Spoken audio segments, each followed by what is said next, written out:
Buenas, ¿cómo están? Esta semana vamos a ver la tercera postura en este debate sobre justicia distributiva, la posición de Gerald Cohen, quien va a criticar a Rawls desde una concepción, si se quiere, socialista de la justicia. Cohen fue un filósofo canadiense, si bien buena parte de su carrera la realizó en Inglaterra, donde dio muchos años clase en la Universidad de Oxford. Y bueno, cuando vemos sus trabajos, sus obras más importantes, vamos a notar que esta adscripción socialista está súper presente en todos sus trabajos. Saber que los dos primeros trabajos están más asociados a una elaboración que tiene que ver con la teoría de la historia. Quienes cursaron filosofía de la historia quizá pueden recordar que justamente un fragmento de este primer texto publicado en el 78 es el que usamos como comentarista de, cuando vemos la filosofía de historia de Marx. Y después tiene un segundo momento, una segunda etapa donde tiene, si quiere, una deriva normativa y trabaja sobre cuestiones de justicia distributiva, particularmente a partir de la década del 90. Eh, Dice el mismo Cohen que Nozick lo despertó de su sueño dogmático o socialista. Y esto no es porque se haya vuelto libertarista o un liberal libertario, sino que de alguna manera la discusión o al leer algunos pasajes de la anarquía, Estado y utopía, fueron los que despertaron este deseo de, se quiere abordar estas cuestiones de justicia distributiva en la propia discusión con Nozick, con Rawls, entre otros. Nosotros vamos a trabajar eh, dos textos, en realidad dos conferencias que están publicadas en este volumen, Si eres igualitarista, ¿cómo es que eres tan rico?, que fue publicado originalmente en el año 2000, y vamos a ver un breve ensayo que se llama ¿Por qué no el socialismo?, donde de alguna manera presenta su versión de en qué consistiría una justicia planteada en términos socialistas. El primer texto son más bien críticas acerca de la teoría de la justicia de Rawls. Para tener un pantallazo general se quiere, el background de Cohen, muy brevemente podemos decir que, bueno, él nació en una familia que ya tenía esta impronta muy socialista muy presente. Y bueno, como pasó a muchas personas de esa generación, de alguna manera vivió eh, su periodo de madurez a partir de una suerte de desencanto con lo que es la experiencia soviética, eh, que ya había mostrado no solo todas sus limitaciones, sino también todos los crímenes cometidos. Eh, pero particularmente la crítica en todo caso viene por el lado de, bueno, la decepción, ¿no?, que ha generado ese socialismo realmente existente en la práctica a la hora de abordar un montón de problemáticas que, se quiere, terminaron siendo contrarios a los ideales que iniciaron esas reivindicaciones en el siglo XIX, las reivindicaciones socialistas me refiero. Pero también, además de este desencanto con el socialismo realmente existente, un desencanto con respecto a lo que es las perspectivas socialdemócratas. La socialdemocracia básicamente tiene que ver con una estrategia del movimiento socialista, que lo que hace es tratar de seguir impulsando las reivindicaciones propias del movimiento obrero y las distintas banderas asociadas con el socialismo en el marco de lo que son las democracias liberales capitalistas. Ir forzando, ir empujando esas reivindicaciones justamente como para cambiar el estado de cosas por una vía, si se quiere, reformista. Bueno, de alguna manera esa vía también había mostrado fuertes limitaciones a la hora de enfrentar los problemas que acuciaban al movimiento obrero y básicamente los problemas asociados a una forma de organización que en su estructura se mostraba como injusta.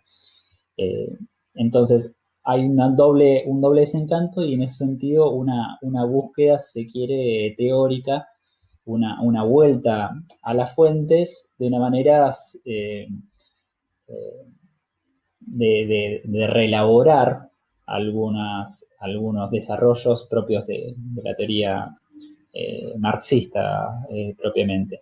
La idea de Cohen, si quiere, es hacer posible el socialismo primero desde el pensamiento, tratar de eh, encontrar cierta consistencia, cierta coherencia, volver a lo que son las premisas socialistas de un punto de vista teórico y de alguna manera intervenir, se quiere, en el debate desde esa claridad ganada a partir de ese retorno a las fuentes.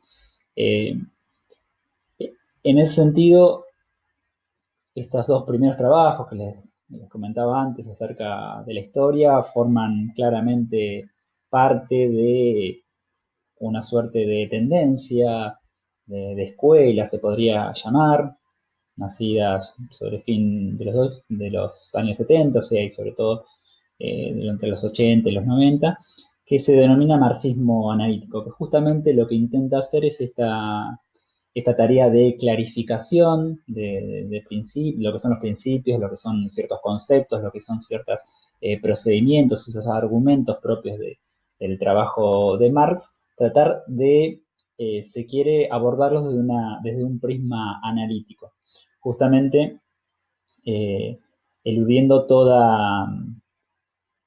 si quiere, todo resabio de un lenguaje filosófico que de alguna manera permitía eh, confusiones, permitía hacer pasar una cosa por otra, eh, cosa que denunciaban y que veían muy presente en lo que eran las versiones de marxismo ortodoxo de los partidos comunistas de los distintos países. En ese sentido, fue un grupo, o sigue eh, estando presente esta categoría de marxismo analítico, eh, denominando un grupo de intelectuales, acá menciono algunos, como John Remer, como Elster, como Philip Van Paris, que es un crítico que nosotros le ofrecimos como comentarista de Royce, y que de alguna manera, bueno, apuntaban a esta idea de un marxismo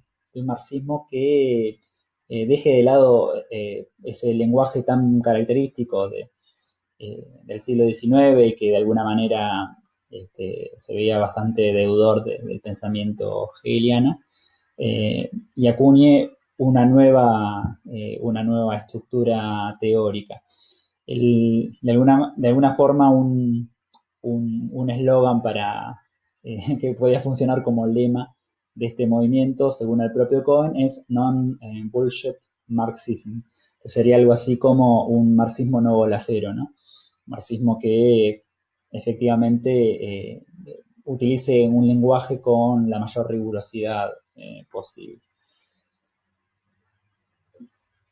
Luego de esta etapa de marxismo analítico tiene todo un recorrido que de alguna manera mantiene esta pretensión de claridad y rigurosidad en el uso de los argumentos, pero que de alguna manera pasa a una etapa más bien, como decía antes, normativa, de abordaje al debate de la justicia distributiva. Eh, Obviamente el intento de plantear una justicia distributiva desde una perspectiva socialista va a suponer una crítica, evidentemente, a cómo es planteada o cómo de alguna manera hay una cierta concepción de justicia muy ligada a lo liberal, que es subyacente a las sociedades capitalistas. Y esa crítica va a marcar dos cosas. En primer lugar, que si no hay una igualdad material, evidentemente la igualdad de la que se habla en las sociedades liberales democráticas, liberales, es una igualdad meramente formal. Pero hay otra cuestión que, pensando en esta tensión característica que está presente en este debate de la justicia distributiva, puede resultar más significativa. Lo que dice Cohen es que sin la igualdad material tampoco la libertad es posible, una libertad efectiva es posible. Es decir, la libertad se vuelve meramente formal. ¿Qué libertad puede existir justamente cuando hay semejantes desigualdades en términos materiales? Incluso los que menos tienen ni siquiera tienen posibilidad de desarrollar un proyecto de vida digno, justamente de manera tan contrapuesta con lo que son los sectores con más recursos en la sociedad. Entonces, el planteo de Cohen, evidentemente, con respecto a Rawls, va a ser que justamente es insuficientemente igualitarista su postura, que justamente la teoría de Rawls, con sus principios de justicia, no protegen lo suficiente este valor de la igualdad, que nuevamente no es simplemente un valor en sí mismo pensado como la igualdad material, sino que también afecta necesariamente a ese otro valor con el que supuestamente entra en tensión, que es la libertad. Cohen, en la conferencia 8 de este texto, Si eres igualitarista, ¿cómo es que eres tan rico?, menciona que eh, hay ciertas dos formas de alguna manera justificar o tratar de hacer aceptable la desigualdad económica. Una primera forma tiene que ver con argumentos de tipo normativo, es decir, cuando efectivamente se afirma que hay situaciones donde la desigualdad es justificable, es decir, es justa. Como vimos, el principio de diferencia de Rawls, ¿no? Plantea ciertas circunstancias donde la desigualdad es justificable, es justa. En ese sentido, implicaría un argumento normativo de ciertas desigualdades económicas. Y hay otro tipo de argumento que es un argumento fáctico, que lo que dice es, bueno, sea justa o no sea justa, la desigualdad de alguna manera es inevitable, no se puede evitar. Suceda lo que suceda en las sociedades, actúe como se actúe, esas desigualdades de alguna manera van a emerger y no hay nada que hacer con eso, ¿no? En ese sentido, hay dos aspectos para entender esta inevitabilidad propia de la desigualdad. Que esa desigualdad se da a partir de una premisa natural, es decir, que los hombres son naturalmente egoístas y ese egoísmo evidentemente va a llevar a una mayor apropiación de unos con respecto a otros, y eso es lo que de alguna manera genera necesariamente estas dinámicas de desigualdad. Y además una premisa sociológica, es decir, que no importa qué hagan las estructuras sociales, no importa qué se haga desde las instituciones, bueno, esa naturaleza no se puede cambiar. Y en la medida que no se puede cambiar esa naturaleza, bueno, nuevamente la desigualdad es inevitable. Y acá Cohen menciona, si quiere, una mirada retrospectiva biográfica, ¿no? Dice, cuando era joven, yo creía en la premisa natural, es decir, que los hombres efectivamente eran egoístas, particularmente en el marco del capitalismo, pero no creía en la sociológica. Es decir, no creía que las estructuras sociales, las instituciones no podían hacer nada con respecto a eso. De alguna manera, la búsqueda de una revolución tenía que ver con cambiar las instituciones para, de alguna manera, afectar ese comportamiento egoísta de los seres humanos. Y esa era la utopía socialista, de alguna manera.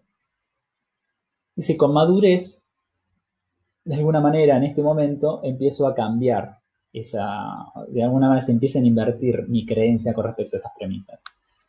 Ya no creo más en la premisa natural, ya no creo que los hombres sean naturalmente egoístas, Pero sí creo que las estructuras sociales no pueden hacer nada justamente si los hombres se comportan de manera egoísta. Este va a ser un punto central en lo que vamos a ver más adelante, en los planteos de Cohen. La idea es que, contrario, de alguna manera, y como vamos a ver a lo que dice Rawls, Cohen sostiene que no puede haber resultados igualitarios, no puede haber igualdad de alguna manera presente efectivamente en las sociedades si los individuos son egoístas, se comportan de manera egoísta. Esa es una premisa que nuevamente va a ir apareciendo eh, en lo que vamos a ver más adelante.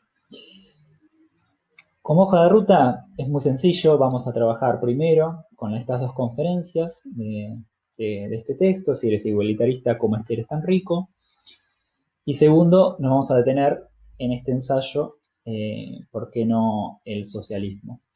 Estas conferencias, la primera, la octava en realidad, es una crítica, establece una crítica al principio de diferencia de Rawls, y la segunda establece una crítica al concepto de estructura básica de la sociedad. Así que bueno, pasemos a la primera crítica, que es la crítica del principio de diferencia de Rawls. Vamos a ver tres puntos acá. En primer lugar, preguntarse qué tipo de argumento es la justificación rawlsiana de la desigualdad en relación a lo que habíamos visto antes acerca de cómo se puede justificar la desigualdad. En segundo lugar, en qué sentido son necesarios los incentivos, según Rawls. Y en tercero, cómo Cohen de alguna manera señala cierta inconsistencia interna de la teoría rawlsiana a partir de esta idea de principio de diferencia. Empecemos con el primer punto. ¿Qué quería decir el principio de diferencia? Las desigualdades sociales y económicas son aceptables, son justificadas, son justas, en la medida en que sean ventajosas para todos y particularmente para los menos aventajados de la sociedad, y obviamente asociadas a una igualdad de oportunidades de base. Básicamente la idea intuitiva que está detrás de este principio, ¿cuál es? Es que la desigualdad es justa si justamente la inexistencia de esa desigualdad empeora la condición eh, de los que aún, de los que están peor. Es decir, que si esa desigualdad no existiera, la situación sería peor, empeora la situación de los menos aventajados de la sociedad. De alguna manera, esto está asociado con un supuesto básico que es la idea de incentivos, es decir, que la desigualdad funciona como un incentivo para que quienes están en mejor situación, es decir, pero sobre todo quienes tienen más capacidades productivas, quienes son más talentosos, dice por ahí Rawls, quienes tienen mayor capacidad para generar riqueza, produzcan aún más. Y ese aumento en la cantidad de riqueza de alguna manera impacte o posibilite una mejora en la situación de los que están peor. Solo justificable, dirá Rawls, si mejora la situación de los que están peor, sino si es solamente un incentivo puramente egoísta, no sería aceptable. ¿Cuál es el planteo de Cohen? Bueno, que esta defensa, que es pretendidamente normativa de la desigualdad económica por parte de Rawls, eh, al leerla con mayor detalles, bueno, se presenta como una defensa fáctica de la desigualdad. Es decir, en este argumento pretendidamente normativo se esconde una premisa que es puramente fáctica. Y ese es un problema justamente para cómo intenta plantear sus principios de justicia Rawls. La cuestión es claramente entrever en qué medida son necesarios esos incentivos. O sea, cuál es la condición de esa necesidad. O sea, en todo caso, cuál es la condición de esa situación fáctica que ata estos incentivos de la desigualdad con una mayor producción por parte de quienes tienen más capacidades. Y acá Cohen señala un cambio en la formulación de- de este pasaje en un trabajo previo a una teoría de la justicia, en un artículo del 57, en donde esta exposición acerca de en qué sentido son necesarios los incentivos queda muy, muy clara. Dice, si, como es muy posible, estas desigualdades operan como incentivos para conseguir mejores esfuerzos, los miembros de la sociedad deben contemplarlos como concesiones a la naturaleza humana. Ellos, como nosotros, pueden pensar que idealmente la gente debería querer servir a los demás, ser puramente altruista, pero como son mutuamente egoístas, su aceptación de estas desigualdades es solamente la aceptación de las relaciones en las que de hecho están y un reconocimiento de los motivos que les llevan a dedicarse a sus prácticas comunes.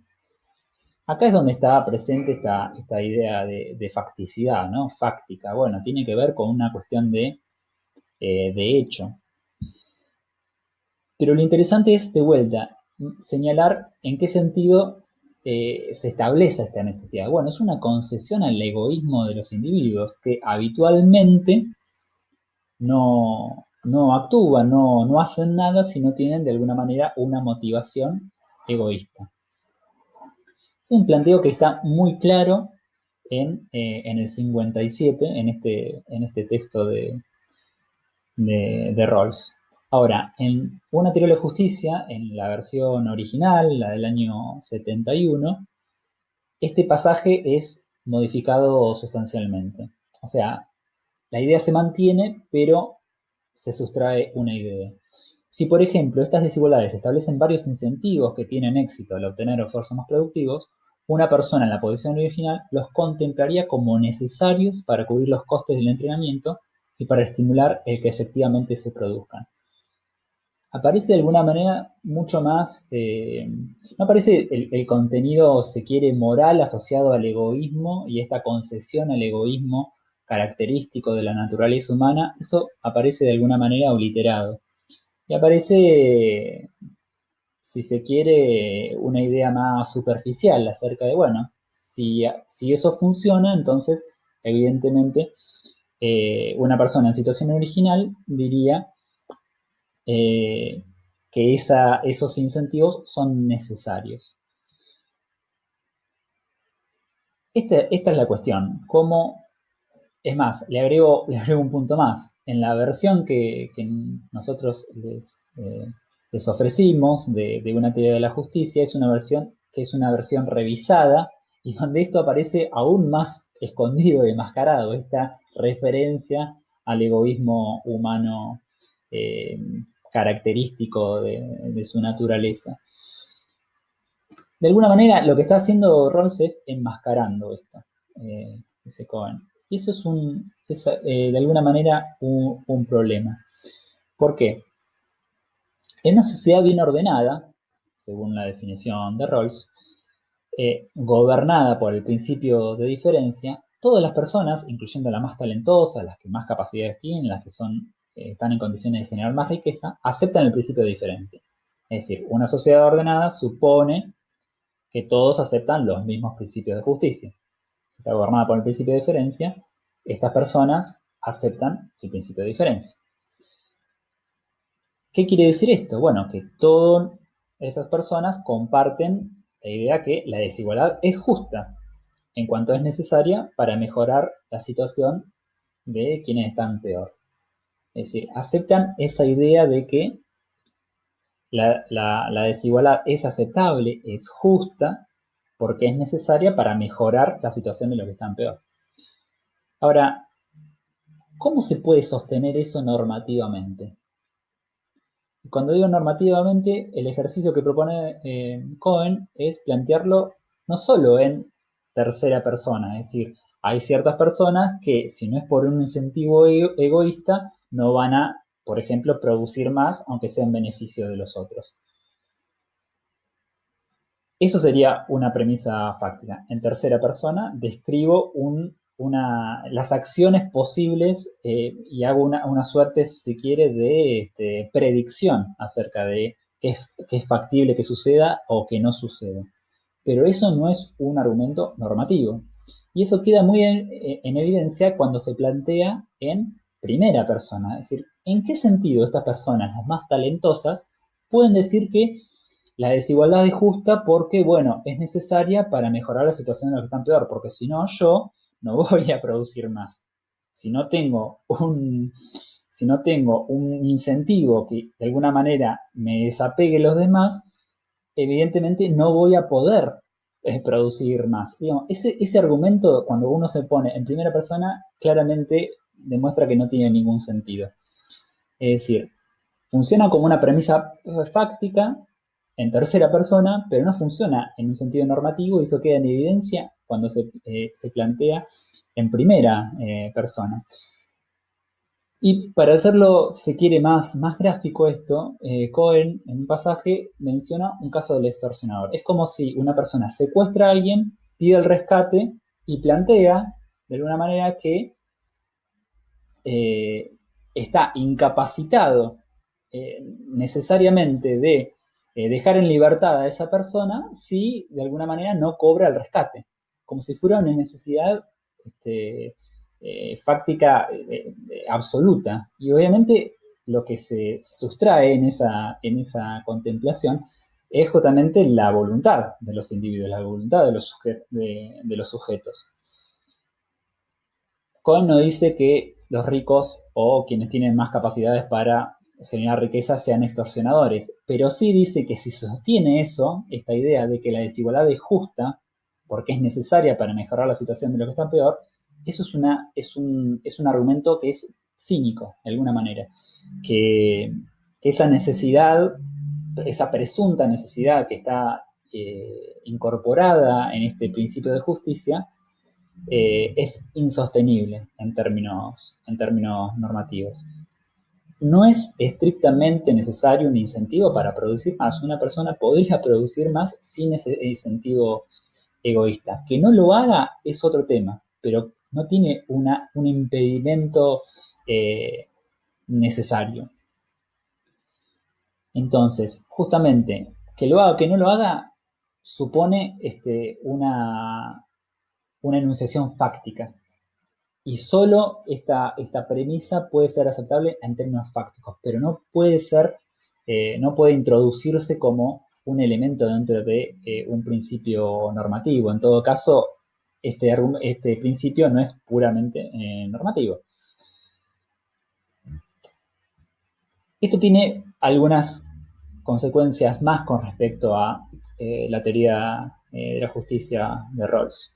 Si los incentivos de la desigualdad no son estrictamente necesarios para mejorar la situación de quienes están peor, entonces, ¿qué justificación normativa podemos encontrar para determinar que son justos? Por otra parte, ¿en qué sentido podemos determinar que es justo premiar el egoísmo? Premiarlo justamente, premiar esa motivación egoísta eh, a partir de justamente esta desigualdad. ¿A partir de qué idea de justicia eso de alguna manera resulta aceptable? Y hay un tercer punto importante que, que de alguna manera marca una suerte de contradicción. Dice, los individuos supuestamente son totalmente egoístas, pero ¿tienen un sentido de la justicia? Eso de alguna manera se revela inconsistente, dice Cohen. Uno podría decir, ¿qué es la justicia sino de alguna manera poner un freno al egoísmo? ¿No?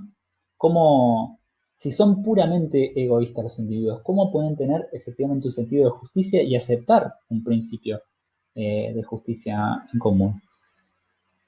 Estos son varios elementos que menciona Cohen acerca de cómo este principio de diferencia de alguna manera, bueno, nos cierra en varios aspectos.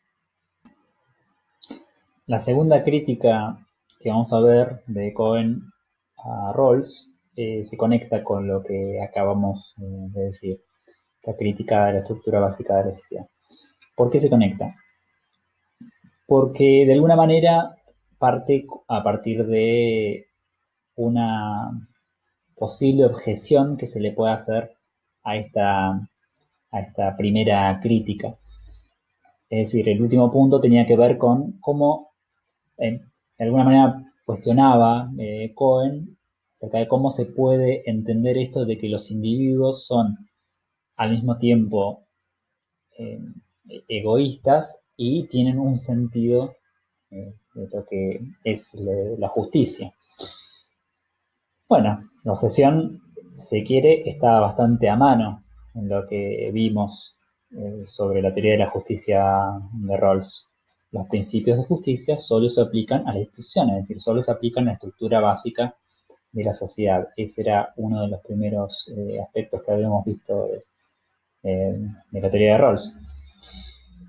En ese sentido, un rawlsiano podría seguir argumentando que los individuos pueden adherirse al principio de diferencia independientemente de las elecciones personales que tengan, es decir, independientemente en que sus decisiones, particularmente sus decisiones económicas, sean totalmente egoístas y apunten meramente a la maximización de su propio interés. En ese sentido, desde esta, se quiere, respuesta desde una perspectiva rawlsiana, la primera crítica, carecería de sentido. Justamente la cuestión clave acá, y donde se va a centrar Cohen, es acerca de esta noción de estructura básica de la sociedad. Tres preguntas como para ordenar esta crítica de Cohen. En primer lugar, ¿se puede decir que en Rawls la justicia se aplica efectivamente solo a la estructura básica de la sociedad? ¿En qué sentido solo se puede atener a eso y si no hay alusiones a otro tipo de aplicación, a otros objetos posibles de aplicación a lo que es la justicia? En segundo lugar, ¿qué es exactamente la estructura básica? Esta famosa noción de Rawls. Y en tercer lugar, ¿dónde, según Cohen, debe aplicarse la justicia? La primera la vamos a mencionar muy brevemente.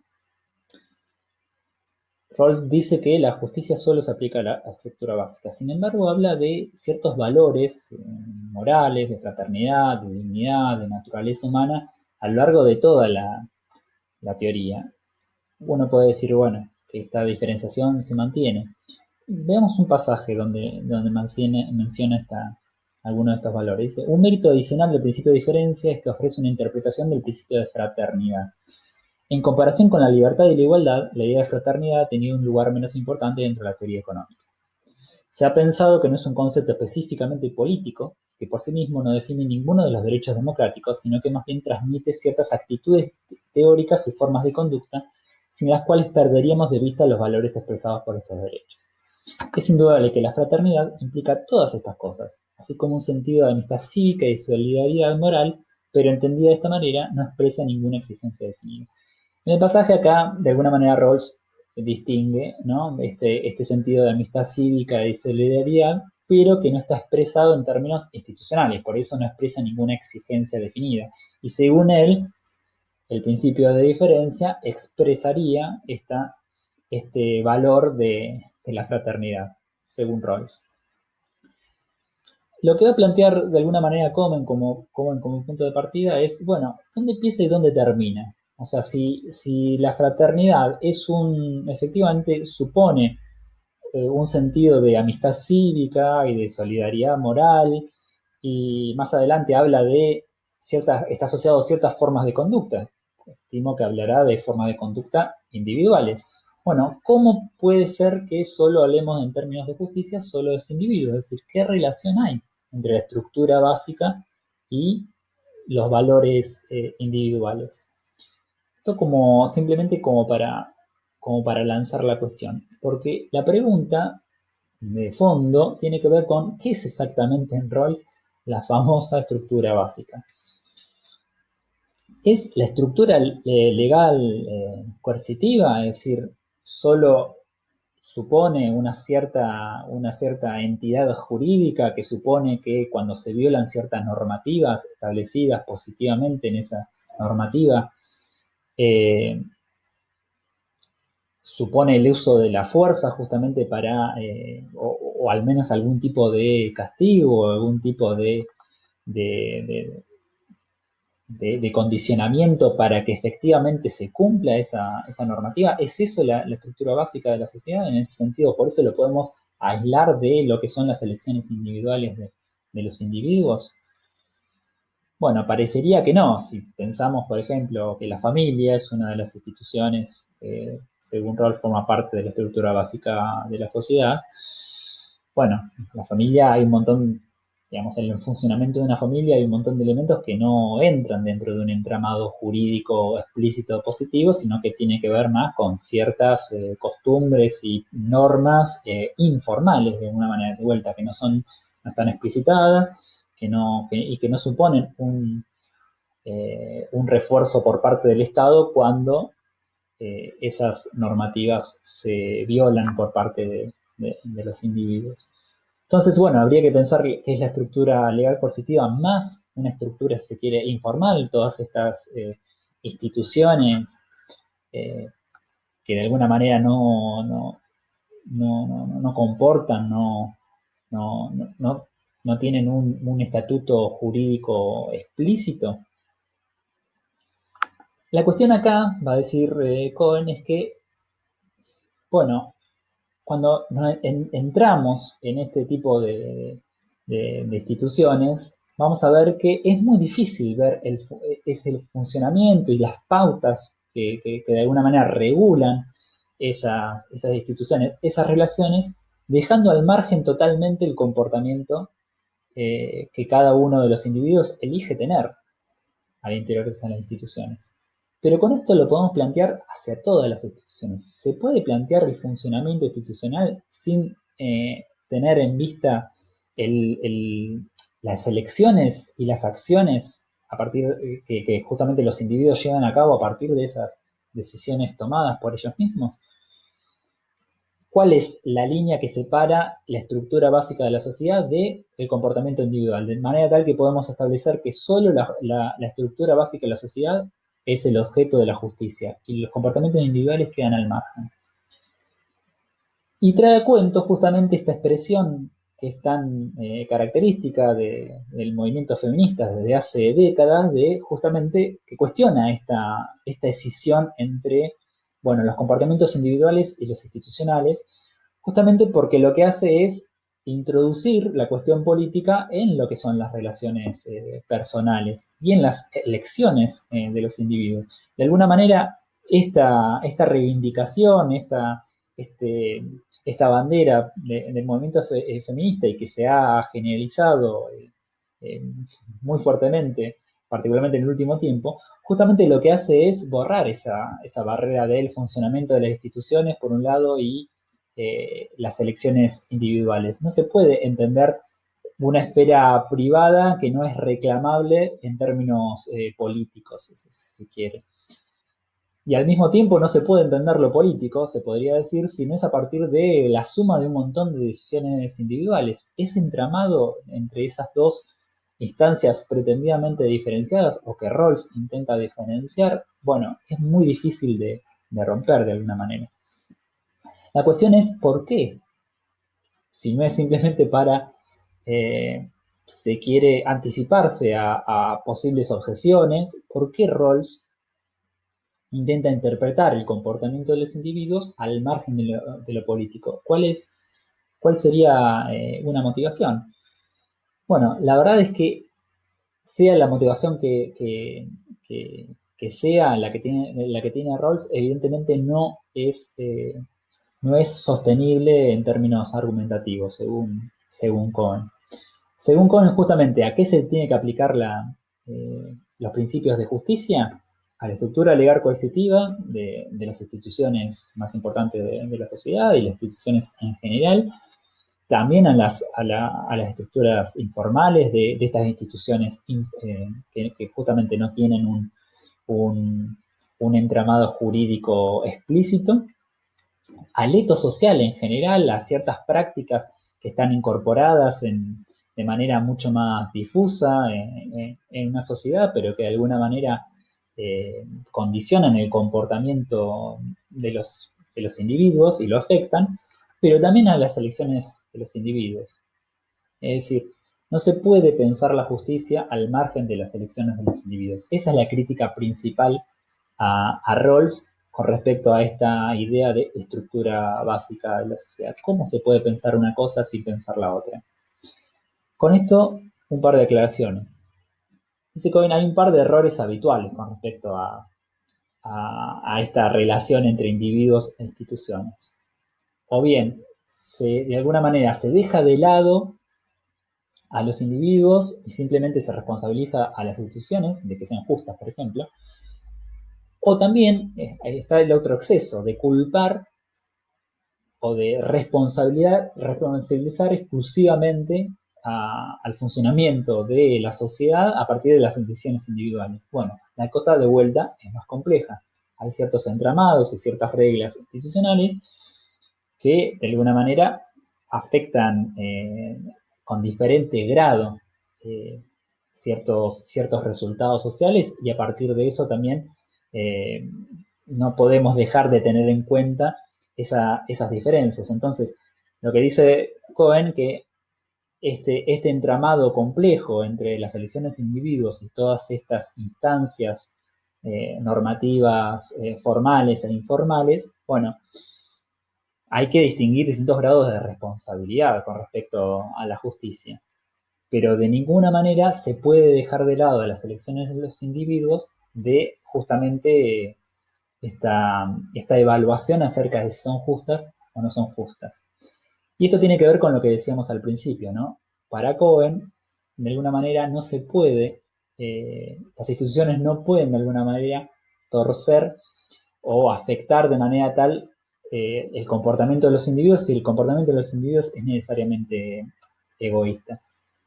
Evidentemente, el punto de partida que va a plantear Cohen va a tener que ver con pensarlo de una manera más amplia, las posibilidades de acción por parte de los individuos y entender que, bueno, que las instituciones juegan su papel, pero que de ninguna manera pueden, de alguna manera, torcer ciertas decisiones individuales o de alguna manera no pueden ir en contra de las decisiones que toman cada uno de los individuos, sean esas decisiones justas o sean esas decisiones injustas.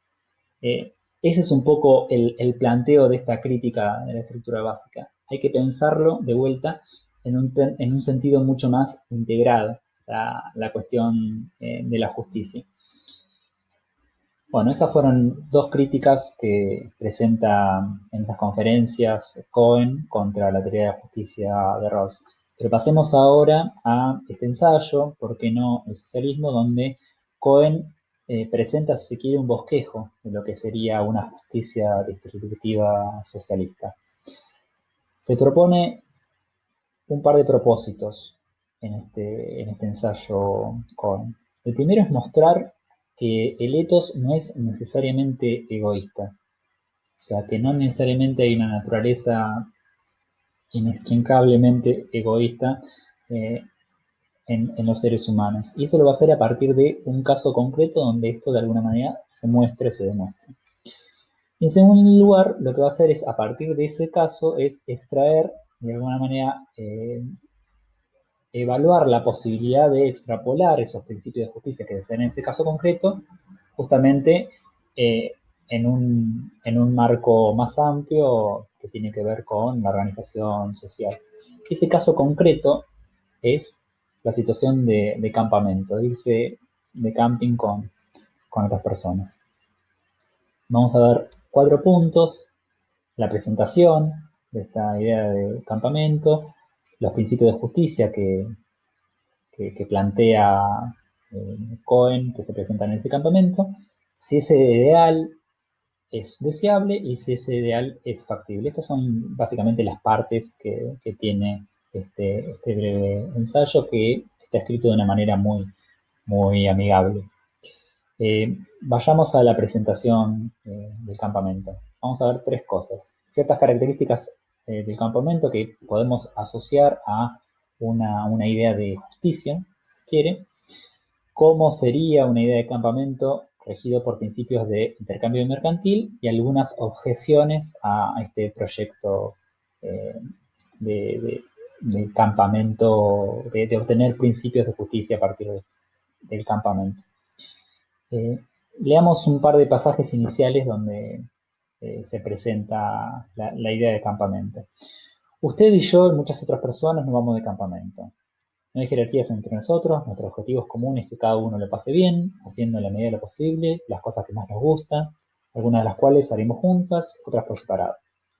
Tenemos elementos con los que llevar a cabo nuestro proyecto. Por ejemplo, tenemos ollas, sartenes, aceite, café, caña de pescar, canoas, un balón de fútbol, naipes y otras cosas por el estilo.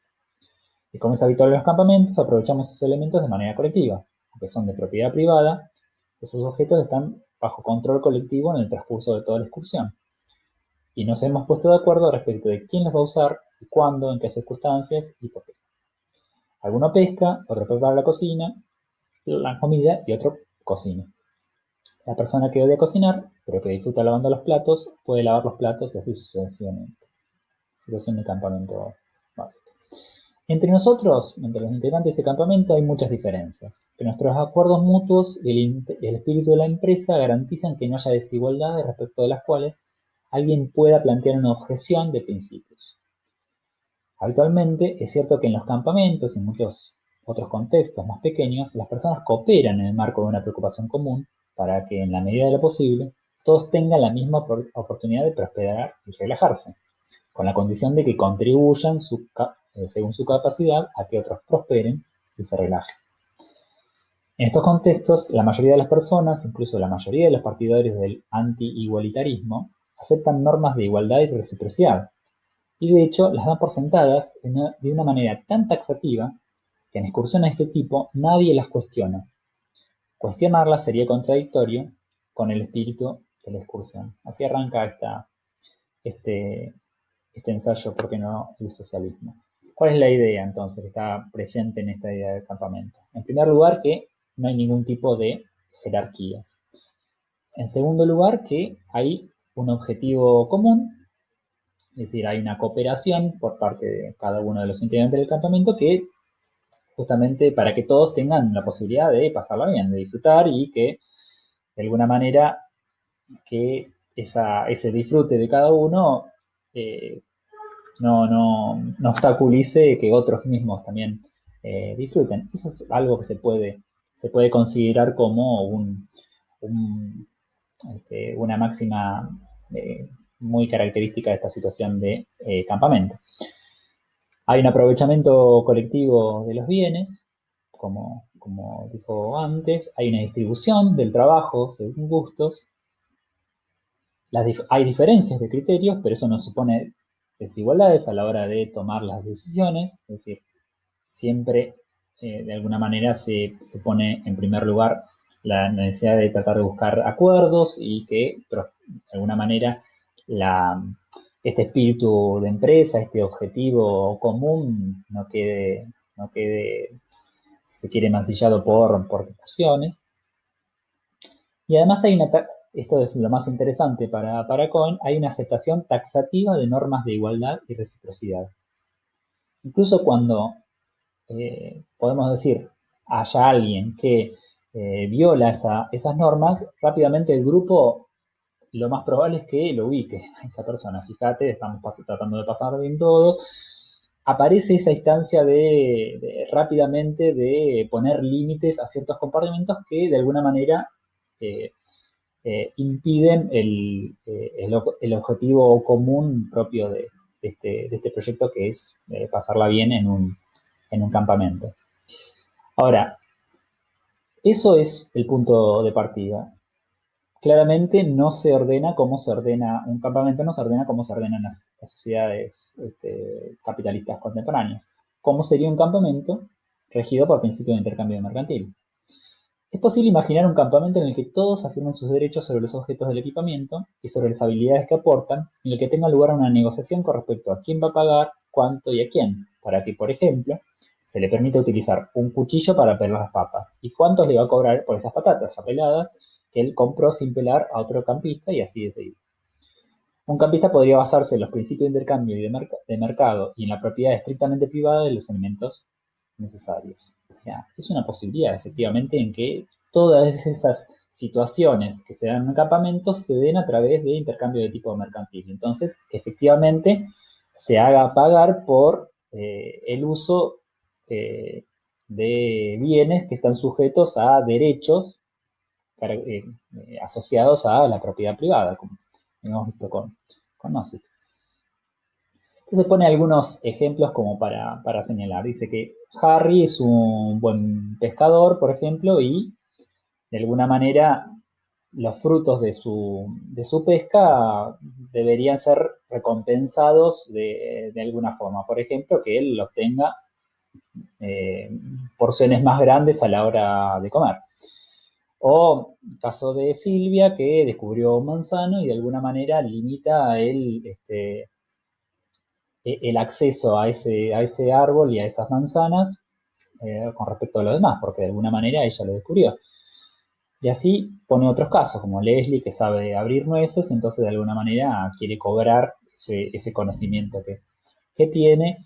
O el caso de Morgan, que es hijo de un viejo acampista y que de alguna manera su, su, su, padre dejó ciertos objetos de valor escondidos en cierto lugar y de alguna manera él hereda esos bienes y no tiene por qué compartirlos con el resto. Entonces, de alguna manera está representando acá Cohen de manera alegórica es ciertos derechos por capacidades, ciertos derechos por descubrimiento, ciertos derechos por conocimiento o ciertos derechos por herencia que son característicos de cómo funciona las sociedades atravesadas por una economía de mercado y por principios de intercambio mercantil. Lo que dice Cohen es que evidentemente esto sería insoportable, sería absolutamente odioso, por dos razones. Primero, por razones de compañerismo. La verdad que sería un garrón estar en un campamento en donde, bueno, constantemente te están cobrando los derechos adquiridos de cada una de las cosas que se ponen de alguna manera a disposición para el disfrute colectivo. Pero además, también sería muy poco eficiente si ponemos en vista, si tenemos en vista justamente cuál es el objetivo, que tiene que ver con que todos la pasen bien en la medida en que de alguna manera que el hecho de que uno la pase bien no implique que afecte las posibilidades de disfrute de los demás. Sería muy poco eficiente, sería muy poco práctico actuar de esta manera, que los bienes, que esa riqueza compartida de alguna manera circule a través de estos principios de intercambio mercantil. Esta es la intuición con la que parte Cohen de alguna manera. Acá hay una situación intuitiva en donde claramente los integrantes de un campamento eligen principios que tienen que ver más con un ideario socialista y de una empresa de tipo, si quiere, cooperativa, que principios de intercambio mercantil y cálculo de interés privado. Ese es el punto de partida. Se le pueden plantear ciertas objeciones preliminares, o al menos se anticipa a Cohen a eso. Es decir, bueno, hay un placer que es puramente subjetivo en la experiencia del campamento. Eso, a vos te dirán, Cohen, a vos dirás eso, Cohen, porque te gusta irte de camping. Esto no tiene nada que ver. De hecho, a mí no me gusta irme de camping. Pero claramente, si estoy en esa situación, eso resulta nuevamente fuertemente intuitivo para todos los participantes, para cualquier persona que participe, incluso aquel que tenga el cálculo más egoísta, eh, va a de alguna manera aceptar intuitivamente esos principios iniciales, al menos por ahora. La segunda objeción más interesante tiene que ver con que la organización de un campamento, bueno, es muy diferente a la organización de una sociedad, cosa que obviamente es cierta. La cuestión, dice Cohen, que eso no, de alguna manera, no es una refutación de este planteo. En todo caso, lo que hay que determinar es cuáles son las diferencias relevantes que hay que tener en cuenta entre la organización de un campamento y la organización de la sociedad, y en todo caso, cómo los socialistas podemos abordar eh, esas, esas, esas diferencias, es decir, cómo alguien que promueve ciertos principios o ciertos idearios socialistas pueden abordar esa diferencia justamente como para poder, de alguna manera, extrapolar ese tipo de organización al resto de la sociedad. Esa es la presentación inicial de la idea del campamento. Podemos pensar en esta idea como una suerte de correlato de lo que era la posición original en Rawls, en el sentido de que es un experimento, o en este caso una situación concreta, a diferencia del de Rawls, donde ciertos principios de justicia resultan altamente intuitivos. Vamos a ver cuáles son esos principios de justicia, según lo que considera Cohen, que están presentes en el campamento. Básicamente establece dos principios: el principio de igualdad de oportunidades y el principio comunitario. A ver, el principio de igualdad de oportunidades, vamos a ver que tiene distintas formulaciones. Pero en primera instancia lo que dice Cohen es que cuando dice igualdad de oportunidades, hay que entender que esta igualación de las oportunidades siempre supone una redistribución. Es decir, afectar oportunidades o afectar la situación de aquellos que están en mejor situación. O sea, habla de igualación de oportunidades, es decir, tiene que haber una acción deliberada por parte del conjunto social justamente para igualar, para hacer equivalentes las posibilidades que se le ofrecen a los individuos integrantes de una sociedad. Por otra parte, es una igualdad de oportunidades, es una igualdad que va a hacer referencia a una situación inicial. Con esto de alguna manera se anticipa a cualquier objeción planteada por Nozick con respecto a principios de pauta final. La idea es que deje abierta la posibilidad de ciertas desigualdades, ya vamos a ver cuáles, ciertas desigualdades de resultado final. Como decía, hay distintos principios de igualdad de oportunidades que de alguna manera se presentan como competitivos. El principio de igualdad de oportunidades burguesa, el de igualdad de oportunidades liberal de izquierda y el principio de igualdad de oportunidades socialista. Vamos a ver cada uno de esos. Cada uno de estos principios, dice Cohen, supera un obstáculo con respecto al logro de una igualdad efectiva y supera un obstáculo superior al anterior. De alguna manera, cada principio integra el anterior y supera un obstáculo nuevo. Empecemos con el principio de igualdad de oportunidades, característico, dice Cohen, de lo que es las sociedades burguesas fuertemente influenciadas por un ideario liberal en el siglo XIX. Dice Cohen, la igualdad de oportunidades burguesa elimina las restricciones de estatus socialmente construidas, de manera formal e informal con respecto a las opciones de vida. Un ejemplo de restricción formal de estatus son las condiciones bajo las cuales trabaja un siervo en una sociedad feudal. Un ejemplo de restricción informal de estatus es aquella bajo la cual una persona puede sufrir por tener la piel de color equivocado en una sociedad que, aun cuando no tenga leyes racistas, posee una conciencia racista que genera desventajas raciales. Entonces, lo relaciona con la sociedad burguesa porque en primera instancia tiene que ver con, la eliminación de toda suerte de privilegio por nacimiento o en estas condiciones de estatus que eran características de ciertos estamentos de la nobleza. En la sociedad, se quiere,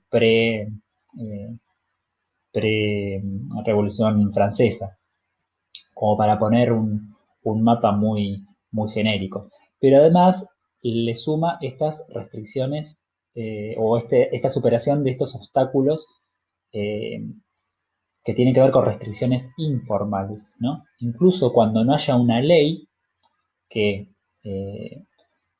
produzca esta desigualdad de estatus, igual hay ciertas sociedades donde esas desigualdades se mantienen. La idea es que esta igualdad de oportunidades burguesa eh, lo que hace es eliminar esas diferencias, trabaja justamente para eliminar ese tipo de diferencias. El caso del racismo es muy claro. Si vamos a Estados Unidos, las leyes racistas, abiertamente racistas, muchas de ellas en estados, particularmente los estados del sur de Estados Unidos, fueron eliminadas a lo largo de eh, las distintas décadas del siglo XIX, pensando en la esclavitud, hasta la década del 60, en las cuales todavía persistían leyes que restringían ciertos derechos por parte de los afroamericanos. Eh, Sin embargo, evidentemente hay una conciencia racista que permanece. Según Cohen, la igualdad de oportunidades burguesa ataca y de alguna manera intenta eliminar ese tipo de desigualdades de estatus. Pasemos al siguiente punto, que es la igualdad de oportunidades liberal de izquierda. Es decir, sería una igualdad de oportunidades ya no básica de toda sociedad liberal, sino de alguna manera que supone ya un avance progresista eh, con respecto a la desigualdad. Dice, la igualdad de oportunidades liberal izquierda va más allá de la igualdad de oportunidades burguesa. Para ello, también se opone al efecto de restricción provocado por las circunstancias sociales. Esto es el efecto de restricción que ejercen las circunstancias de nacimiento y educación, producto no de la asignación a sus víctimas en un estatus inferior, sino de su sometimiento a condiciones de trabajo y de vida con desventajas sustanciales. Acá tenemos en cuenta ciertas, lo que son desigualdades asociadas a cuestiones económicas y socioeconómicas que no necesariamente suponen un estatus inferior a nivel social, pero sí que significan desventajas en el desarrollo de cualquier plan de vida por parte de sectores de la población. Entonces, la igualdad de oportunidades liberal de izquierda atacaría esas restricciones, esas desigualdades, justamente tratando de nivelar la posibilidad de compensar esas desigualdades como para nivelar las oportunidades, que esos sectores tengan iguales oportunidades que otros más favorecidos.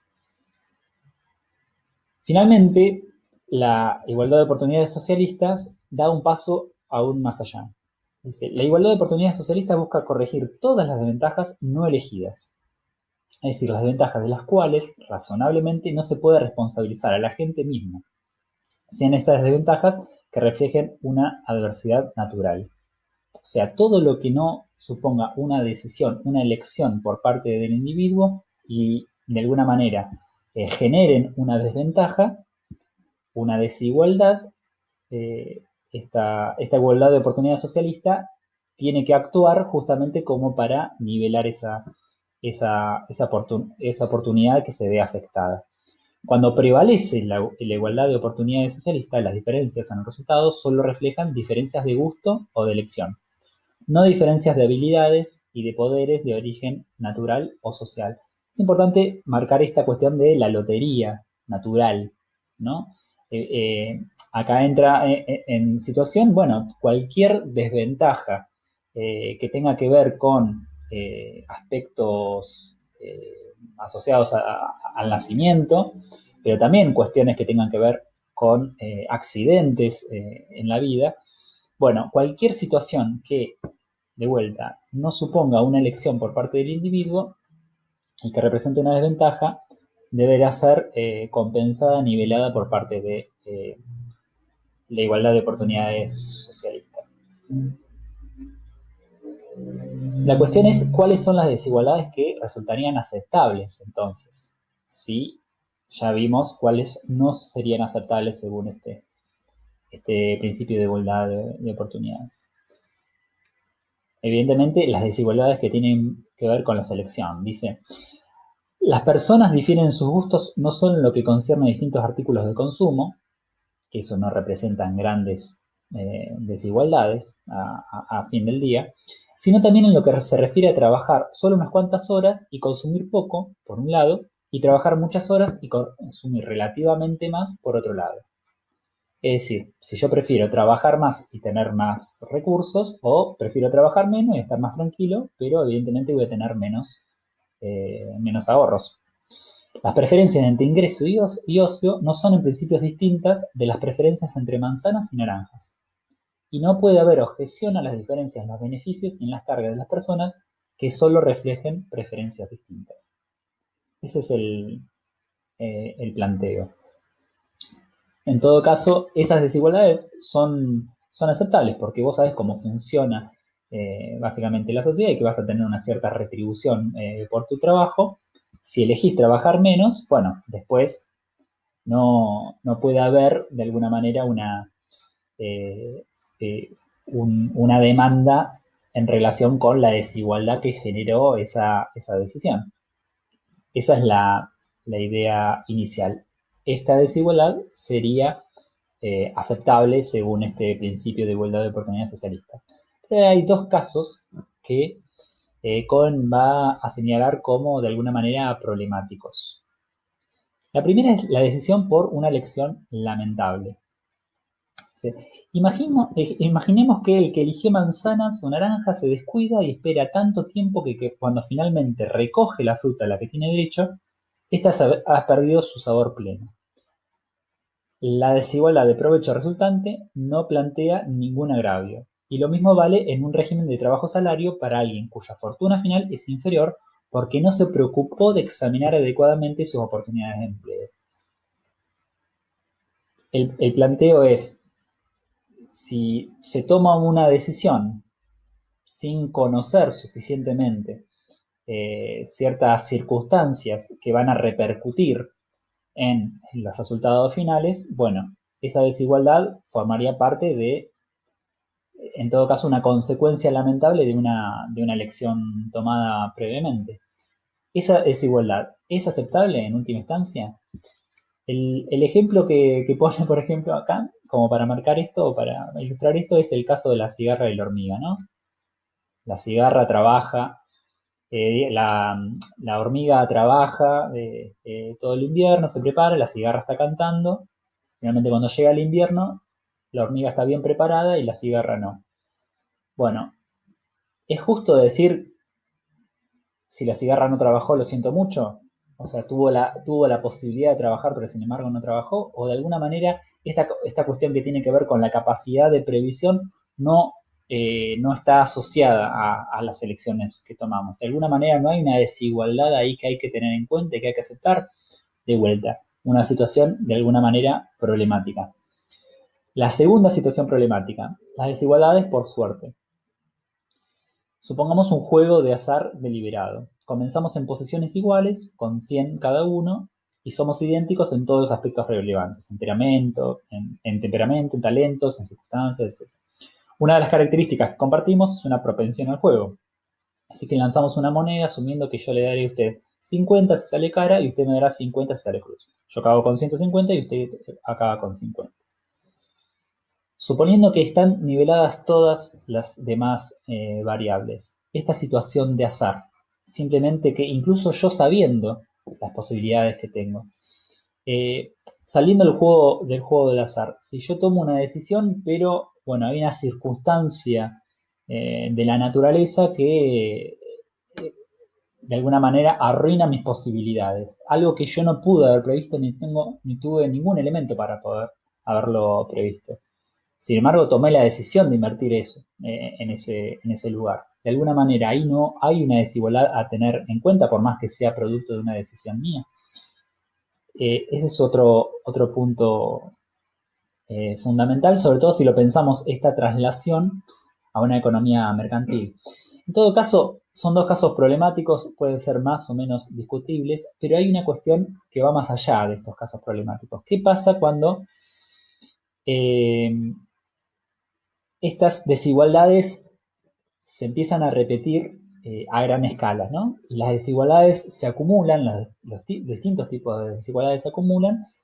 De alguna manera, dice Cohen, va a producir necesariamente rechazo, debería producir rechazo esas desigualdades.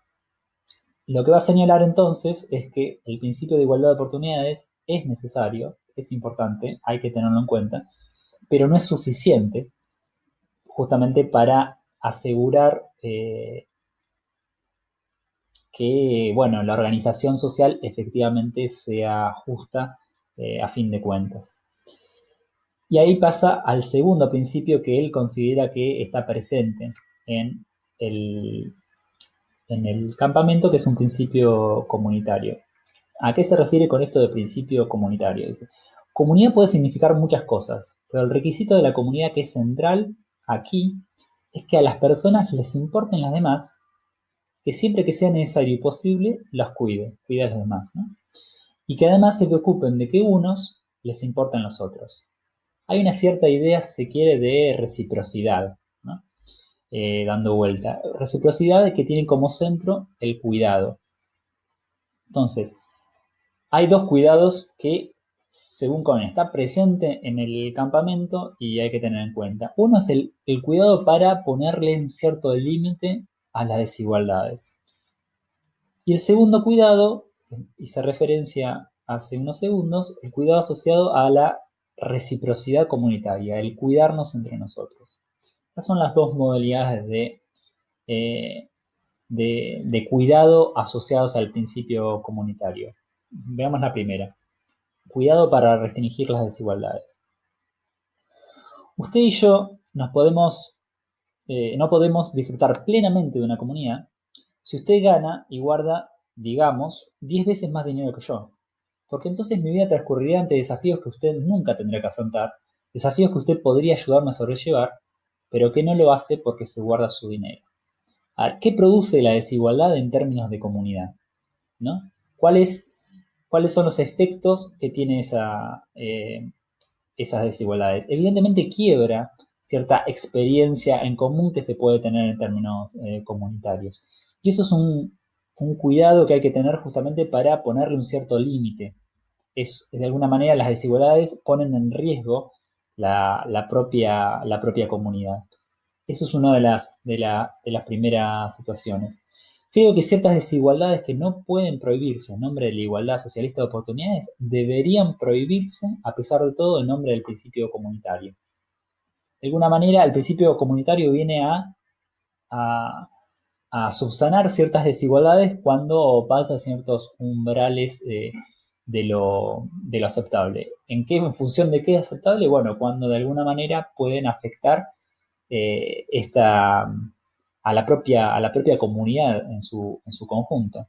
De vuelta, me parece que la idea pasa por esto. Es muy difícil disfrutar de una comunidad si hay diferencias excesivas, si la experiencia de vida de unos y otros es tremendamente diferente.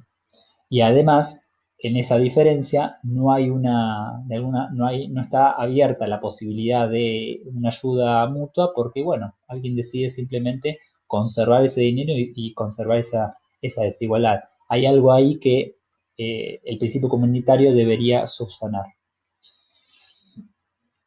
Eh,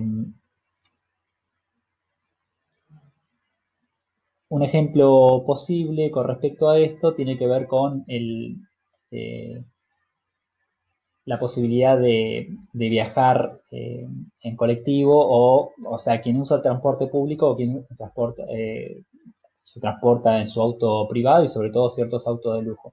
La experiencia que tiene cada uno es muy diferente y además es muy probable que a la persona que viaja en su auto privado no le interese el estado del servicio público. Lo mismo podemos poner con cualquier situación asociado a servicios públicos como la salud o la educación. Evidentemente la persona que está al margen de esas experiencias no, de alguna manera se sustrae de esa instancia comunitaria. Lo que viene a ser el principio comunitario de alguna manera es tratar de preservar eh, esa experiencia de comunidad. Y eso está asociado también al segundo punto, que es el cuidado relacionado con la reciprocidad comunitaria. La reciprocidad comunitaria es el principio antimercados en el cual yo le sirvo a usted no debido a lo que pueda obtener a cambio por hacerlo, sino porque usted necesita o requiere de mis servicios. Y usted me sirve a mí por la misma razón. O sea que lo que motiva de alguna manera las interacciones y estos servicios y estos dones, de alguna forma, entre individuos, no tiene que ver con el cálculo y de interés individual, sino el hecho de servir. El hecho de servir en sí mismo.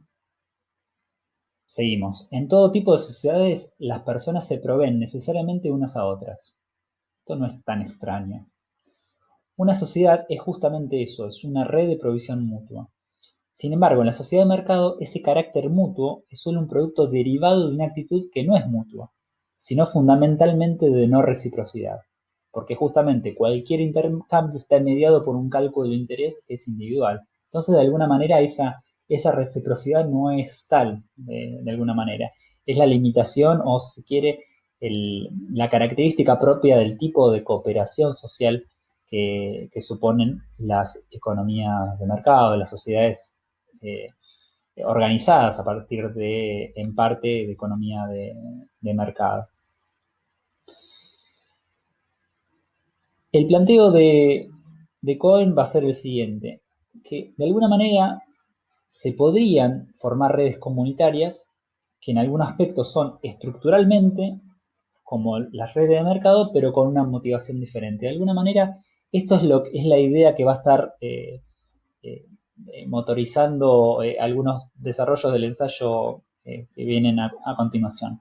Tratar de ver cómo él no niega que tiene ciertas ventajas y que el mercado ha permitido no solo, o en el contexto del mercado se ha desarrollado económicamente de una manera quizás antes no vista, o que la economía de mercado mostró fortaleza en su competencia con una economía planificada centralmente, como la de la Unión Soviética y otros países socialistas. Pero la cuestión es tratar de introducir ciertos elementos que tienen que ver con esta organización eh, característica de las redes mercantiles, pero con una motivación que no sea el mero cálculo de interés individual. Algo de eso va a seguir a continuación.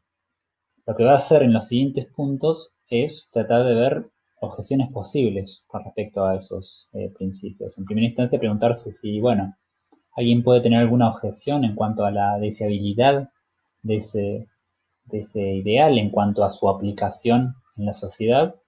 Y en segundo lugar, si alguien puede tener objeciones en cuanto a la factibilidad de llevar adelante ese ideal tomado a partir del caso del campamento. Pasemos al siguiente punto entonces, si es deseable.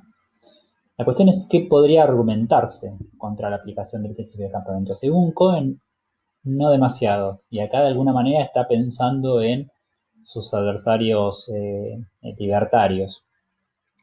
Alguien podría decir, bueno, las personas tienen derecho a hacer elecciones personales, aun sin el resultado es la desigualdad con respecto a otras personas. Y ese derecho es vulnerado en el campamento. En el campamento hay derecho a la elección personal, dice, con la restricción voluntariamente aceptada de que esas elecciones deben combinarse de manera justa con las elecciones personales de otras personas. Es decir, hay una suerte de condicionamiento, de mutuo condicionamiento. Pero la elección personal eh, está a las claras en una experiencia de campamento. Alguien puede hacer una cosa o no hacer otra, alguien puede eh, eh, hacer una actividad u otra, se coordina, se condiciona obviamente a partir de esa coordinación el comportamiento de cada persona, pero la elección personal no está de alguna manera vulnerada, o ese derecho a la elección personal no está vulnerado. O en todo caso no está vulnerado más que en una sociedad de mercado. O sea, ese considerado como justamente esta instancia donde las libertades individuales son, de alguna manera el punto de partida de todo desarrollo y desenvolvimiento social. Las personas también en esas sociedades evidentemente están condicionadas por las acciones de las otras personas. O sea, para no estar condicionado, que las propias elecciones no estén condicionadas por las de los demás, evidentemente hay que salir de toda instancia de cooperación o de organización social. En el sentido, podemos hablar de qué tipo de condicionamientos, pero no que uno tiene un condicionamiento y otro no, o que el campamento de alguna manera vulnera a las elecciones personales. Otra objeción posible tiene que ver con, bueno, sí, esto es muy deseable, quizás en términos de una organización pequeña, pero bueno, a la hora de plantearlo eh, a escala societal, bueno, ahí entran las complicaciones. En todo caso, dirá Cohen, eso no tiene que ver con la deseabilidad de este ideal. En todo caso, tiene que ver con la factibilidad. Con lo cual, pasamos justamente a este último punto de la hoja de ruta. La factibilidad de la aplicación de estos principios de justicia tomados del campamento al plano social. Vamos a ver 3 puntos con respecto a esto. Primero, una primera objeción, bueno, que esto es posible solo en ciertas circunstancias excepcionales, pero no se puede organizar en definitiva la sociedad a partir de estos principios. En segundo lugar, que es fundamentalmente irrealizable, hay ciertos condicionamientos que hacen imposible la aplicación de los principios en la sociedad. Y en tercer lugar, va a presentar algunos modelos preliminares que permitan de alguna manera darle forma a esta organización a nivel social. Vayamos con la primera objeción, que solo es posible en circunstancias excepcionales. ¿Socialismo en un campamento? Diría esta objeción. Por un tiempo corto, tal vez. Pero socialismo para toda la sociedad durante todo el tiempo, debe estar bromeando. El campamento es un contexto recreativo feliz, en el que las personas viven ajenas a la complejidad de la vida cotidiana y están dispuestas a suspender sus principios operativos normales. Es especial casi por definición. El contraejemplo que plantea Cohen acá, bueno, son la gestión de las grandes catástrofes, donde aparecen un montón de comportamientos similares a lo que es el campamento, en cuanto a esta colaboración que brota de del mismo deseo simplemente de servicio con respecto a lo demás, donde aparece esta idea de reciprocidad de una manera mucho más clara y evidente, como se puede ver en muchos ejemplos con respecto a las situaciones de pandemia, por ejemplo. La segunda objeción es que es irrealizable, digamos, hay ciertos condicionamientos que hacen imposible la aplicación a nivel societal. Por supuesto, incluso más allá de estos problemas, es posible que el socialismo siguiera siendo irrealizable, porque las fuerzas políticas e ideológicas que se resistirían a un movimiento socialismo son demasiado grandes, incluida la enorme fuerza práctica que ha logrado la creencia de que el socialismo no es factible, justamente. La cuestión de la factibilidad que discuto aquí se refiere a si el socialismo, en el caso de que tuviéramos el poder de instituirlo, podría funcionar y ser estable. Quiere evitar, digamos, quiere hacer una distinción acá. Cuando dice de factibilidad tiene que ver con condiciones de factibilidad dadas ciertas condiciones de posibilidad efectiva, de poder ser llevado adelante, ¿no? De que no podemos acceder, por ejemplo, a instancias de poder para tomar estas determinaciones, sino si es factible poder organizar a la sociedad a partir de estos principios. Esa es la pregunta. Entonces, se trata de evaluar la factibilidad de concreción de los principios y no de si podemos acceder a una situación que nos permite justamente llevar adelante estos principios, porque son dos discusiones diferentes. En todo caso, una es estratégica, a ver cómo se lleva adelante se quiere, bueno, en una perspectiva socialista tiene que ver con la revolución, tiene que ver con eh, la captura del poder del aparato de Estado y demás. Si eso es factible o no es factible es otra discusión. La discusión acá se trata eh, de ver si podría funcionar la sociedad organizada a partir de estos principios. Y eso es una discusión, si quiere, de otro calibre. ¿Cuáles son las dos posibles objeciones con respecto a esta irrealizabilidad, para decirlo de alguna manera, fundamental de, de la, de la, del ideal de los principios socialistas tomados del campamento? Bueno, los límites propios de la naturaleza humana, esto ya lo hemos topado de alguna manera. Las personas, por su misma naturaleza, no son lo suficientemente generosas ni tienen el espíritu cooperativo necesario como para cumplir con los requisitos del socialismo, más allá de los generosos y los dispuestos que estén a colaborar en un marco de tiempo limitado y en una intimidad especial como la que se da en un campamento.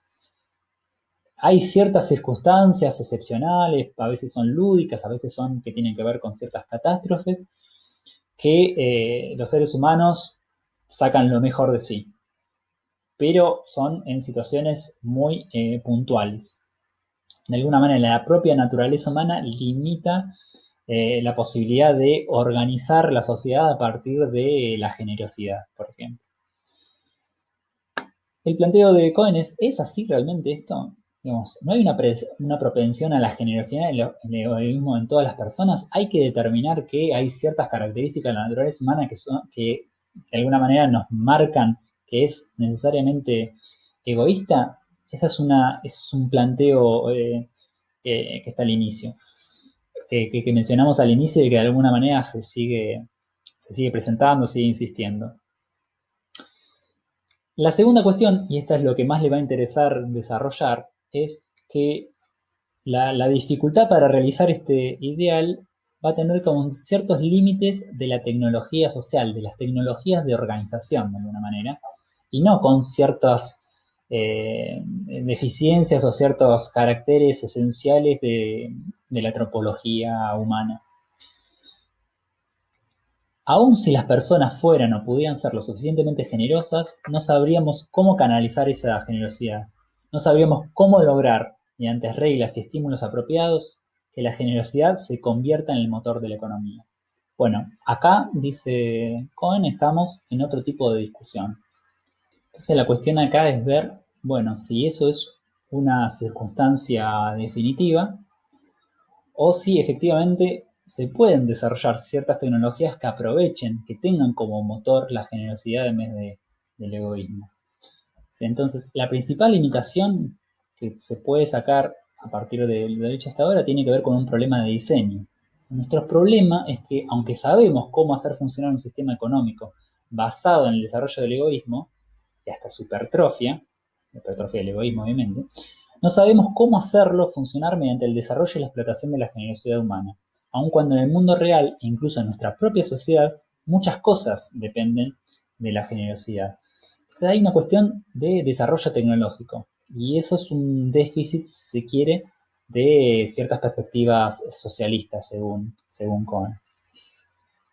Una razón por la que el campamento puede llevarse a cabo sin intercambio de mercado es que la información que necesitan los campistas para planificar sus actividades tiene un alcance modesto y es comparativamente fácil de recabar. Esto es un elemento importante para lo que sigue. De alguna manera, lo que provee el mercado es ciertos elementos que tienen que ver con, por un lado, las motivaciones egoístas y por otro lado, con cierto sistema de información. Los precios de mercado tienen esas dos funciones, una función de información y una función de motivación. La función de motivación tiene que ver con, bueno, me va a motivar justamente producir un cierto bien o hacer cierto trabajo en función de la paga. Quiere decir que eso es un trabajo o es un bien que está en alta demanda. Entonces quiere decir que me lo van a pagar bien. Funciona ahí como una motivación, pero también funciona como un sistema de información acerca de, bueno, qué se está demandando, qué está demandando de alguna manera parte o buena parte de la sociedad.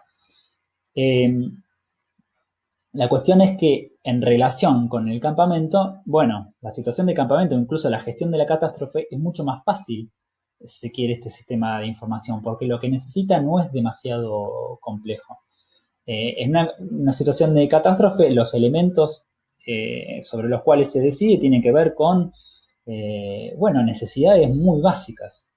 Si lo llevamos en cuanto al nivel de complejidad que han adquirido las sociedades capitalistas hoy en día, bueno, es difícil evaluar o es difícil comparar con una situación de gestión de necesidades básicas, porque los gustos y la diversidad de productos, de actividades, de trabajo, etcétera, es muy, muy diversa. Por eso plantea esta cuestión.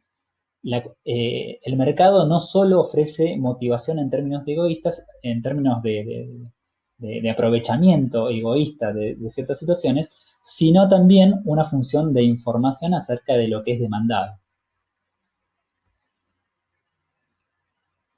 Dada la incertidumbre de una planificación exhaustiva, o incluso podemos decir la imposibilidad que tenía que ver con el socialismo realmente existente, de una economía totalmente planificada de forma central por parte del Estado, eso por un lado, y la injusticia resultante del modelo de mercado y la inestabilidad moral de su motivación, por el otro, es natural preguntarse si no es lógicamente posible y más aún factible en la práctica preservar la función de información de mercado para seguir obteniendo los beneficios que aporta con respecto a la generación y el procesamiento de la información relativa a lo que se debería producir, lo que comentaba recién, a la vez que eliminamos sus presuposiciones de motivación normales y sus consecuencias distributivas. Es decir, este presupuesto que tiene que ver con la premisa del egoísmo y por otro lado las consecuencias de desigualdad que caracterizan a las sociedades organizadas a partir de economías de mercado. Entonces, hay que tratar de desarrollar de alguna manera, dice Cohen, algún tipo de diseño tecnológico de organización social que incorpore estos elementos, que tome como motor la generosidad, pero de alguna manera tome estas ventajas que tiene la economía de mercado con respecto a este sistema de información descentralizado, ¿no? Entonces menciona algunos modelos preliminares como para tener en cuenta esta concreción de los principios socialistas que se ven en el campamento en el orden social. Un modelo es el modelo de Carens, que era un teórico norteamericano que tiene trabajos eh, centrados en cuestiones de teoría política y de filosofía política, pero también un texto del 81 que justamente trata de diseñar algún tipo justamente de modelo de organización social que incorpore elementos de mercado, pero que de alguna manera neutralice las consecuencias negativas que tiene eh, esa forma de organizar la sociedad. Dice, sería algo así, una sociedad en la que la actividad económica está organizada, por lo que parece un mercado típico del capitalismo, pero donde el sistema impositivo cancela los resultados de desigualdad de ese mercado, redistribuyendo los ingresos hasta alcanzar una completa igualdad. Esta es una forma, plantea. Nos seguimos organizando de esta manera, pero a fin de cuentas hay un sistema justamente impositivo que lo que hace es nivelar las desigualdades generadas a partir de esa misma dinámica. Un modelo posible. Otro modelo posible, lo conocemos bien, es el estado de bienestar. ¿Qué es lo que hace un estado? Bueno, retira de circulación ciertos bienes para que no sean mercantilizables. En un sistema económico en el que la elección motivada por el propio interés de todas maneras sigue en vigor, ¿no? Hay formas de introducir elementos fuertes de los conceptos de comunidad e igualdad. Una manera conocida es mediante la institución de un estado de bienestar que saca del sistema de mercado muchos bienes para satisfacer necesidades. Hay ciertos elementos que se consideran de interés público y que no entran dentro de la dinámica eh, de mercado y todas las especulaciones propias de una actividad que lo que hace es simplemente orientarse hacia la máxima ganancia posible. El estado de bienestar de alguna manera asegura como derechos ciertos elementos y no los ciertos servicios, ciertos bienes, y no los considera de alguna manera o no los arroja a las eventualidades y las contingencias propias del mercado. El tercer modelo tiene que ver con el socialismo de mercado. ¿Por qué socialismo? Bueno, porque como parte, a diferencia quizás de lo que vimos antes, parte de una situación en donde se divide, o sea, se elimina la división entre capital y trabajo. De una manera no hay una propiedad privada de los medios de producción. Entonces, en ese caso, solo podemos considerar eh, empresas cooperativas, o sea, todas propiedades del Estado o incluso propiedad de los propios trabajadores que forman parte de esas cooperativas, pero no de vuelta de una manera que suponga una provisión privada por parte de algunos individuos con respecto a otros que solo tienen su fuerza de trabajo. Se trata de por eso de un socialismo de mercado, porque esas empresas en última instancia venderían o trabajarían en términos mercantiles. Algunas similitudes y diferencias con lo que vimos antes y con situaciones que hemos mencionado. Se diferencia del socialismo tradicionalmente concebido en el hecho de que sus empresas, ya sean propiedad de sus trabajadores o del Estado, compiten entre sí y por los consumidores con un estilo muy parecido al que es propio del mercado competitivo. Claro, por eso es el mercado. La igualdad pasa entonces a un segundo plano, porque la competencia en el mercado lleva a la desigualdad entre ganadores y perdedores. Esta es una de las cuestiones y que de alguna manera se puede plantear a distintos modelos. Bueno, los principios, ¿cómo quedan a partir de estas tecnologías de organización? ¿Cómo quedan presentes? Cómo son llevados a la práctica y hasta qué punto los principios aceptarían esta organización o esta organización requeriría de alguna manera retoques para poder ser de alguna manera acordes a esos principios? Dice Cohen, los valores de igualdad y reciprocidad justifican las restricciones con las que funciona el mercado socialista, lo que también puede hacerse extensivo al estado de bienestar y a la propuesta de que el Estado se asegure de que todos sus ciudadanos tengan un ingreso básico independientemente del mercado. Es decir, tiene algunas desventajas el socialismo de mercado. Por un lado, como vimos recién, algunas empresas les puede ir mejor que otras, entonces eso va generando una suerte de desigualdad entre ellas. Ahora, tiene ciertas ventajas con respecto a lo que es la economía de mercado porque evidentemente eh, incorpora ciertos elementos asociados a la igualdad y a la reciprocidad que, bueno, evidentemente no están presentes en sociedades capitalistas. Entonces, eh, la cuestión es cómo se balanza estas ideas. Por un lado, hay cierto relegamiento de principios de comunidad y de igualdad, pero por otro lado, hay ciertas restricciones al mercado por principios de comunidad y de igualdad. O sea, están presentes los principios, pero quizá no de manera plena, de manera efectiva. Eh, lo que marca con todo esto Cohen es que, bueno, con las limitaciones propias de cada modelo, vamos a encontrar que, bueno, particularmente el socialismo de mercados, pero también pasa con otros modelos, no satisfacen los criterios, por un lado, de eficacia capitalista, o sea, no llegan a ser tan eficientes como las empresas de una sociedad capitalista, y tampoco satisface plenamente los principios socialistas de justicia distributiva. O sea, llega a un punto problemático, pero superador de lo que es la organización capitalista. Y en todo caso, esa eficiencia se puede sacrificar, o sea, podemos estar dispuestos a sacrificarla por valores superiores, que son los de igualdad y reciprocidad. Pero bueno, de alguna manera no queda del todo, no se concretan plenamente los principios en esta forma de organización. La cuestión central es esta. No sabemos ahora cómo dar a la propiedad colectiva y la igualdad el significado real que tienen en el relato del modelo del campamento, pero que no tenían la Unión Soviética y estados con un orden similar.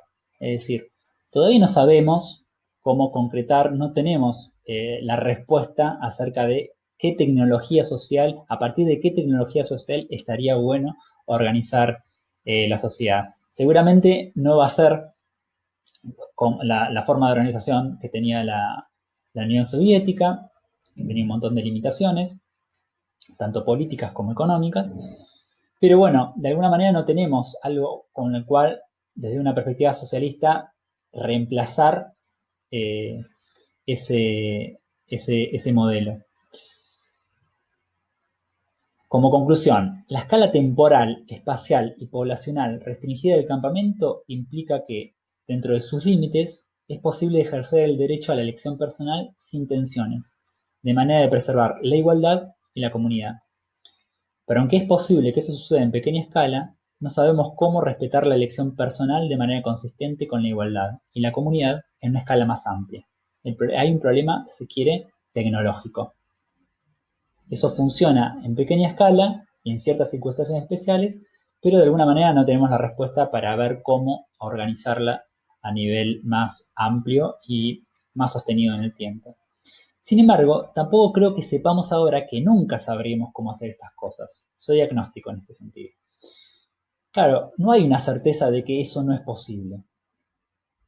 De alguna manera se pueden pensar y hay permanentes desarrollos organizacionales que de alguna manera ponen en variación las formas de organización capitalista. La cuestión es cómo empezar a, si se quiere, enhebrar ese tipo de elementos y ver si se puede pensar algún tipo de modelo que sea consistente con los principios. Que no lo sepamos ahora no quiere decir que no lo podamos saber más adelante.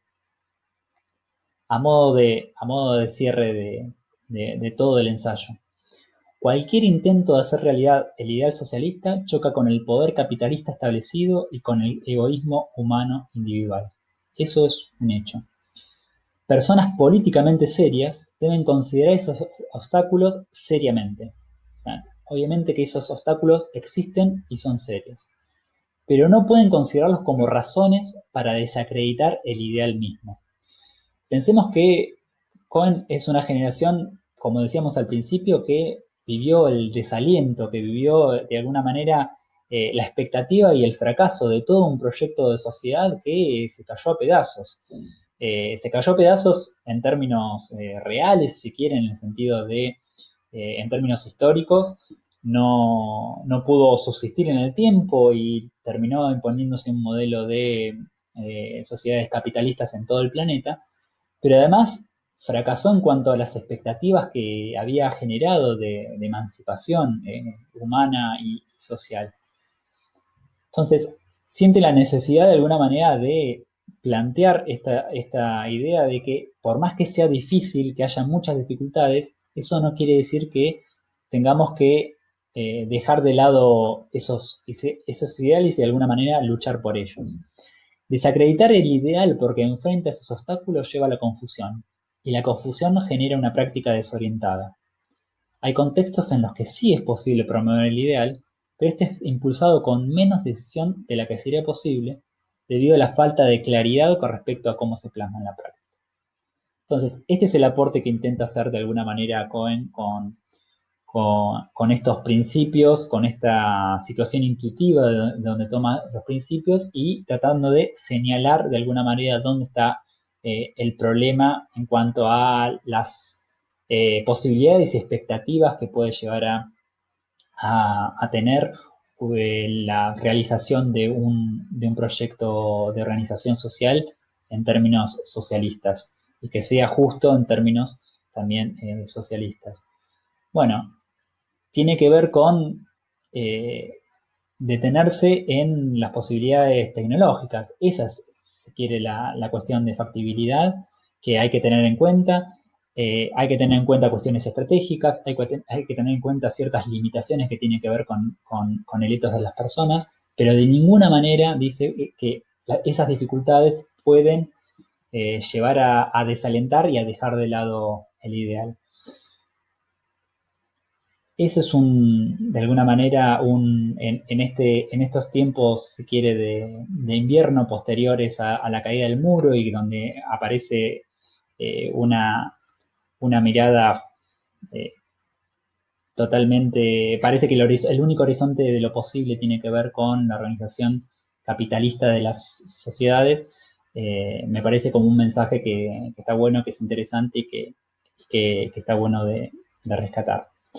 Esta fue la hoja de ruta, terminamos con los elementos, las críticas a Rawls, este planteo del campamento como caso, los principios de justicia y cuán deseable y cuán factible es llevar adelante el ideal, y también con eso de alguna manera cerramos lo que es esta unidad de justicia distributiva. Así que bueno, la seguimos por otros medios. Hasta luego.